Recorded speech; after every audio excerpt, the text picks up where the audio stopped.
हर खबर पर होगी आपकी पकड़। डाउनलोड कीजिए एबीपी लाइव ऐप। राम मंदिर में चांदी का चक्कर। जी हां, 5 अगस्त को अयोध्या में श्री राम मंदिर का भूमि पूजन होना जा रहा है। अयोध्या में राम मंदिर निर्माण की नई चिंता बताते हैं आपको। मंदिर में चांदी की ईंट से चिंता में पड़ गए हैं चंपत राय। चांदी वाली चिंता का क्या है सबब, क्या है वजह, जानिए।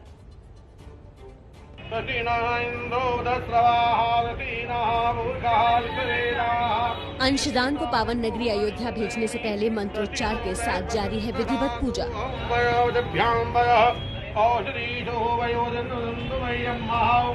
तस्वीरें यूपी के गाजियाबाद की हैं, जहां सर्राफा बाजार के कारोबारी मंदिर नींव के लिए 14,68,562 रुपयों की कीमत से बनी 22 किलो की चांदी की ईंट का अंशदान करने जा रहे हैं।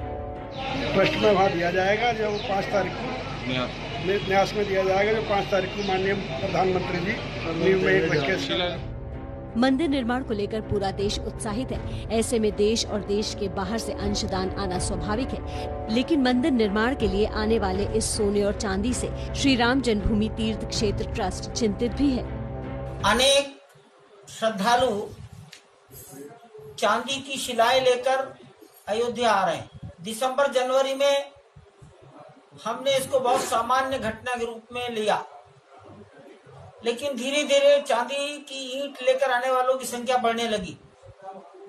टेलीफोन आने वालों की संख्या और बढ़ गई। बैंक भी चिंतित हुआ कि हम अपने यहाँ कहां से इतना बड़ा लॉकर लाएंगे। चांदी की ईंट रखने के लिए लॉकर की कमी है। लॉकर में रखने से पहले होने वाली चांदी की ईंट की क्वालिटी टेस्ट की भी समस्या है। इतने बड़े पैमाने पर ईंट का टेस्ट कैसे हो पाएगा? चिंता ये भी है कि धातु के लेन देन से कोरोना के संक्रमण की गंभीर समस्या भी पैदा होगी। कुछ लोगों ने सोना दान करने की बात की। आखिर इनकी गुणवत्ता की जांच कहां से होगी? इनकी तौल कहां से होगी? आज मंदिर निर्माण के लिए केवल बैंक में धन चाहिए, चांदी नहीं चाहिए। भविष्य में क्या होगा इसके बारे में आज नहीं सोच सकते। तो क्या है उपाय कि मंदिर के लिए अंशदान भी हो जाए और बैंक से लेकर ट्रस्ट की परेशानियां भी न बढ़े? समस्या का समाधान सुनिए चंपत राय की जुबानी। जो बंधु समाज से अपने पास से चांदी दे रहे हैं, मेरा ऐसे तमाम भक्तों से निवेदन है वो उस चांदी के समान रुपया बैंक अकाउंट में जमा करें। एक तरफ जहां पर अयोध्या में राम मंदिर की भूमि पूजन की तैयारियां तेज हैं, वहीं दूसरी तरफ भूमि पूजन को लेकर राजनीति भी तेज हो गई है। कांग्रेस नेता अधीर रंजन चौधरी ने भूमि पूजन में पूर्व सीजीआई रंजन गोगोई को न्योता देने की मांग की है। वहीं सीपीएम के एक सांसद ने भूमि पूजन के दूरदर्शन पर लाइव प्रसारण का विरोध कर दिया।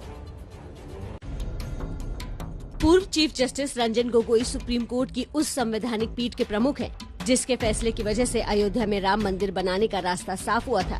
इसी को आधार बनाकर लोकसभा में कांग्रेस के नेता अधीर रंजन चौधरी ने कहा है कि रंजन गोगोई को भी भूमि पूजन में न्योता दिया जाए। मैंने जो ये समारोह की जो आयोजन करते हैं उन लोगों को ये पेशकश की कि इस समारोह में चीफ जस्टिस रंजन गोगोई जी को निमंत्रण दिया जाए, बुलाया जाए, नहीं तो हमारा चीफ जस्टिस के ऊपर सही ढंग से जस्टिस नहीं होगा। दूसरी ओर विश्व हिंदू परिषद ने कहा है कि राम जन्मभूमि ट्रस्ट तय करेगी कि भूमि पूजन में किस किस को बुलाना है। हमने उनसे कोई राय मांगी नहीं थी, उनकी राय की जरूरत भी नहीं है, और उनकी इस राय से ये स्पष्ट होता है कि उनको सोनिया जी, राहुल जी व स्वयं इस कार्यक्रम में आने की कोई उत्सुकता नहीं है। कोरोना का हवाला देकर आम आदमी पार्टी ने भूमि पूजन पर सवाल उठाए हैं। भूमि पूजन करने आ रहे हैं प्रधानमंत्री जी, लेकिन उसके साथ साथ इस संकट के समय में जब उत्तर प्रदेश में और खासतौर से फैजाबाद में प्रतिदिन 100 के आसपास केस बढ़ रहा है, वहां पे कैसे इन तमाम नियमों का पालन कर पाएंगे, उन्हें इसके बारे में भी सोचना चाहिए। उधर केरल से सीपीएम के राज्यसभा सांसद बिनोय विश्वम ने भूमि पूजन के दूरदर्शन पर लाइव प्रसारण का विरोध किया है। सीपीएम सांसद ने लाइव प्रसारण के विरोध में सूचना प्रसारण मंत्री प्रकाश जावड़ेकर को भी चिट्ठी लिखी है।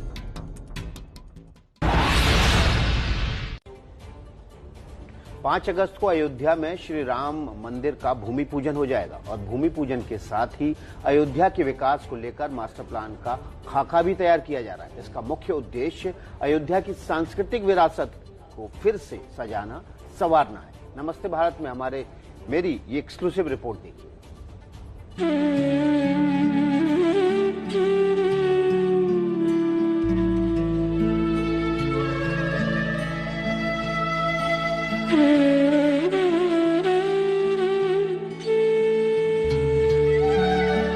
शानदार सड़कें, विशेष तरह के एलईडी लाइट, फ्लाईओवर, अंडरपास, जगह जगह वाईफाई टावर। 21वीं सदी में अयोध्या कुछ ऐसी ही दिखने वाली है। राम मंदिर के भूमि पूजन के साथ अयोध्या के विकास के लिए मास्टर प्लान भी बनाया जा रहा है। इस मास्टर प्लान में अयोध्या के आसपास के लगभग 90 गांव शामिल किए जाएंगे। राज्य सरकार ने इसके लिए बाकायदा कोलकाता की एक agency street light private limited को जिम्मेदारी सौंपी है। जो कच्चा खाका अब तक तैयार हुआ है उसमें अयोध्या के 388 वर्ग किलोमीटर क्षेत्रफल का नया मास्टर प्लान तैयार हो रहा है। वर्ष 2031 तक अयोध्या की जनसंख्या क्या होगी, इस अवधि तक किस किस तरह के और कौन कौन से संसाधनों की जरूरत पड़ेगी, इसका आकलन कर मास्टर प्लान में शामिल किया जा रहा है। इसके लिए राज्य सरकार ने 500 करोड़ रुपए का बजट अलग से रखा है। मास्टर प्लान के तहत अयोध्या की सड़कों के डिवाइडर को हरा भरा बनाया जाएगा। विशेष प्रकार की एलईडी लाइट की रोशनी से शहर की सड़कों पर अयोध्या की भव्यता में 4 चांद लगाए जाएंगे। अयोध्या में बाहर से गुजरने वाले वाहनों का दबाव न बने, इसके लिए 125 करोड़ की लागत से बाईपास रोड तैयार की जा रही है।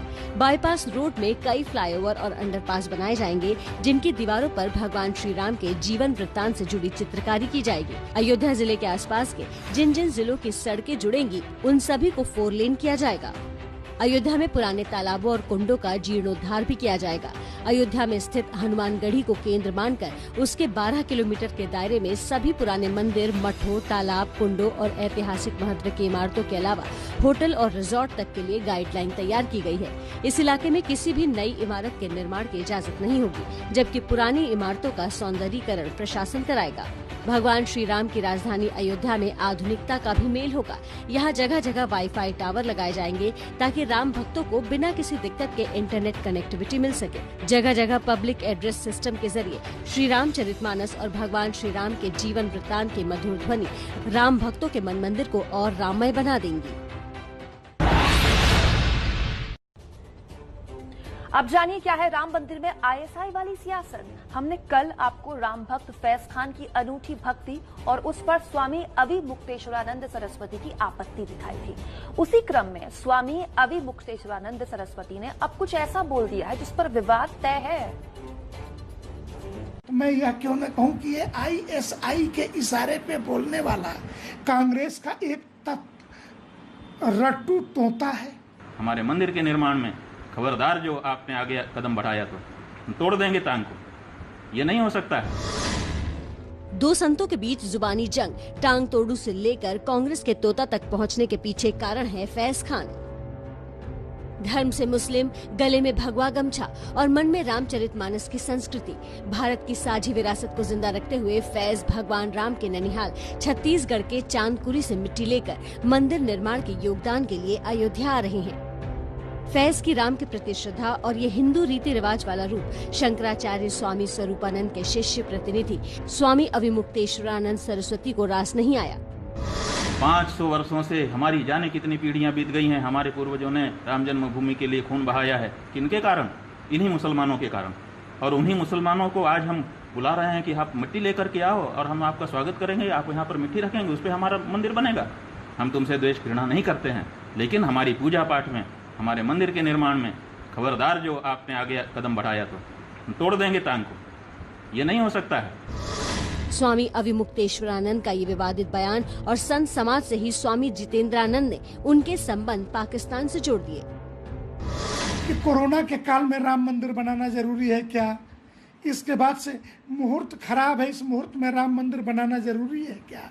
जब ये दोनों बातें नहीं चल पाई तो तीसरी बात कि गैर हिंदू से हम किसी की भक्ति पे प्रश्न चिन्ह लगाने के होते कौन है? तो मैं यह क्यों न कहूं कि ये आईएसआई के इशारे पे बोलने वाला कांग्रेस का एक रट्टू तोता है।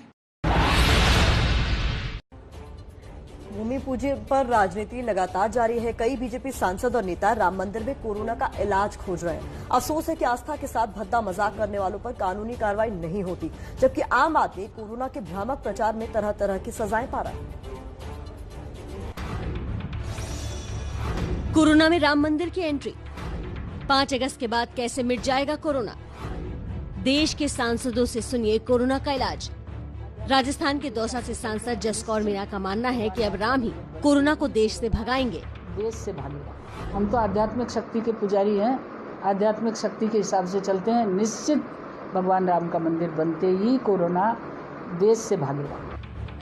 भोपाल से बीजेपी सांसद साध्वी प्रज्ञा को हनुमान चालीसा पाठ में कोरोना का इलाज दिखता है। सबको पता है कि भोपाल में 10 दिन का लॉकडाउन कोरोना को रोकने के लिए लगाना पड़ा और सांसद की पार्टी के ही मुख्यमंत्री कोरोना संक्रमित हो अस्पताल में भर्ती हैं। हम सब मिलकर के एक प्रयास करें और वह प्रयास आध्यात्मिक प्रयास होगा कि हम सबको कोरोना से मुक्ति मिले। 25 जुलाई से लेकर के और 5 अगस्त तक हनुमान चालीसा का पाठ शाम 7 बजे 5 बार करेंगे। इससे पहले मध्य प्रदेश के प्रोटेम स्पीकर रामेश्वर शर्मा भी राम मंदिर निर्माण से कोरोना का इलाज का दावा कर चुके हैं। जैसे ही 5 तारीख को राम मंदिर का निर्माण शुरू होगा, वैसे ही कोरोना जैसे संक्रमण और महामारी का विनाश होना भी शुरू हो जाएगा।